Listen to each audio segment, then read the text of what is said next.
but your dividend's coming in at like 200K a month, right? So what do? Now's the time to do the second vehicle. As long as you are above the first vehicle and you've got a competent operator in there, at the very least a COO who's handling a lot of that, or even better, a CEO, and you're on the phone with him once a week, making sure that the targets are getting hit and maybe contributing ideas to some money making projects, but you're above it. And then you're putting 40K back in, you're peeling off 160K for yourself. And now you're looking to find, the next operator for your next business, and the strategic idea of what can I do with this 160 grand that's the most profitable? Because you could potentially put it back into the first vehicle, right? But is it diminishing returns at that point? Because you have to think, probably as an entrepreneur, capital allocation is the most important thing you can do. Let's say you could get 40% a year putting it back in flywheel number one. But if you find, and that's diminishing over time, then it's 30%. But comparing that to a new vehicle where you could put it in and get 5,000% back over the next 2 years, right?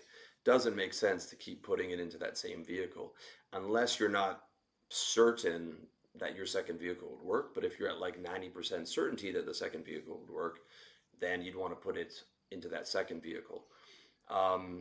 And that's what I think about multiple streams of income. I'm still of the same mind that I was, I guess, since 2012 is you can have them, but you want to make sure the first stream is solidified. You ideally don't want to be trying to build something out while you're not above the first one and it's not generating some stable income.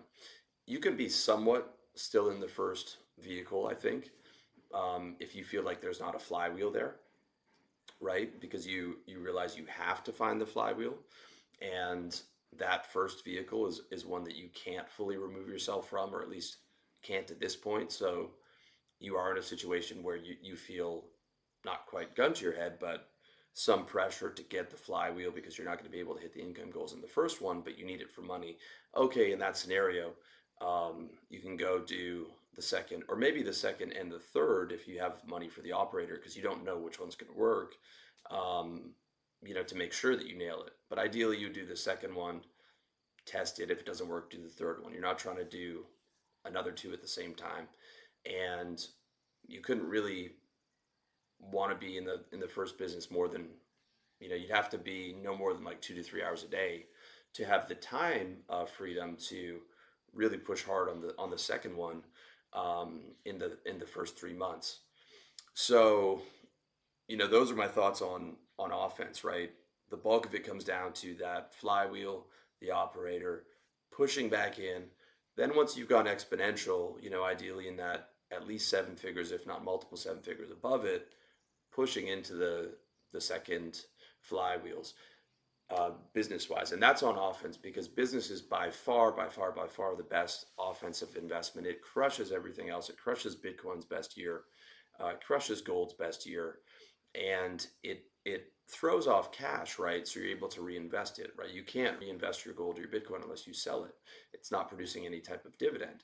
But with the business, the equity of the company is going up, your share value is going up, and it's throwing you off a big dividend, and it's throwing you way more than a public company would, because by the time the public company is mature and Fortune 500, all those juicy 2,000, 3,000, 10,000% early stage returns are gone, and the people that got the reward were the people that invested in the company before it got big and got ownership that way. And after that, it was the VCs. And then after that, it was the guys that bought the IPO.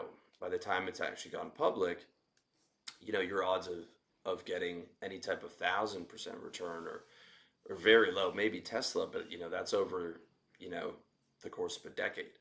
With a private business, you could put $300 into a personal brand, a YouTube brand selling courses, and be making 6 figures within a few years, or 250,000.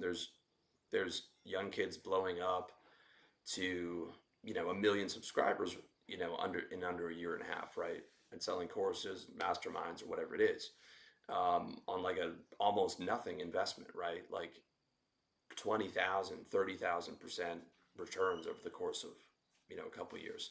Um, I'm sure that's not the exact math, but that's why I consider, business is the ultimate offensive vehicle. To me, everything else is defensive. And why is it defensive? Is because you're lucky to get 8% a year on everything else. And I do consider rental real estate, either residential or commercial, a business, right? Because the majority of people are not buying their portfolio of rental real estate in their personal name. They are buying it in their business name. The debt they're taking out to buy those properties is in their business name. And, you know, that's anywhere from 3 to 5% in America on the property, and 15% abroad. The advantage to that deal is the incredible amount of debt that you can get and leverage that you can get. And if you don't fuck that up, it can become quite profitable. Whereas, in any type of new stage business, you're not getting that kind of leverage where you're able to buy some $600,000 asset for 10% down for 60 grand, right? You can't get that kind of leverage in a new business, in the first year in operation where, you know, you put 60,000 in collateral to a bank and they give you 600,000. It's just not happening, right? So it provides a great amount of leverage, but the rental real estate is a business. So when I'm talking about the other investments, I'm talking about crypto, gold, equities, um, currencies. Currencies are an investment, whether you're holding USD or foreign currencies. Um, Bonds, which are an investment, a shit investment, but an investment nonetheless. And uh, stuff like collectibles, vintage cars, things of that nature, right? So that's what I consider the defensive strategy, right? And it's defensive, as I said, because you're looking to get 8% on it. The primary purpose of those, in my opinion, is to keep pace with inflation and ideally get you something on top of that. Ideally hedged out to where, I don't think you should be making money on every investment each year. You should be losing some and making more than what you lose, because if you're not losing any money, it means you're probably improperly hedged, and therefore, um, for the defensive part of your strategy, which is wealth protection, right? Offense is income generation and getting more money in the door. Defense is wealth protection, with protecting your wealth first, not losing it. Secondly, keeping pace with inflation, which goes along with protecting the wealth. And third, um, making that money work for you ideally and getting something on top of inflation to where that wealth is expanding.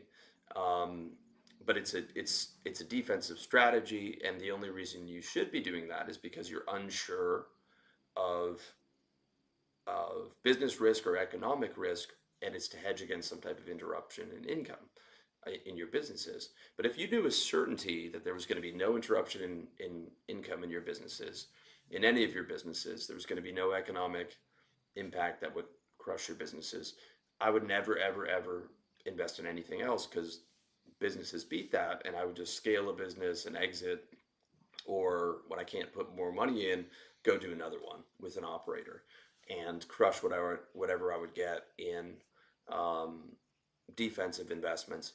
Even if the second and third business failed, I know how to make a business fail within a quarter and cheaply, right? I'm not pushing something that's going to, spend $2 million before we go to market and be surprised that it didn't work. I'm going to know quickly, and I'm going to know in under probably 20 grand at the most.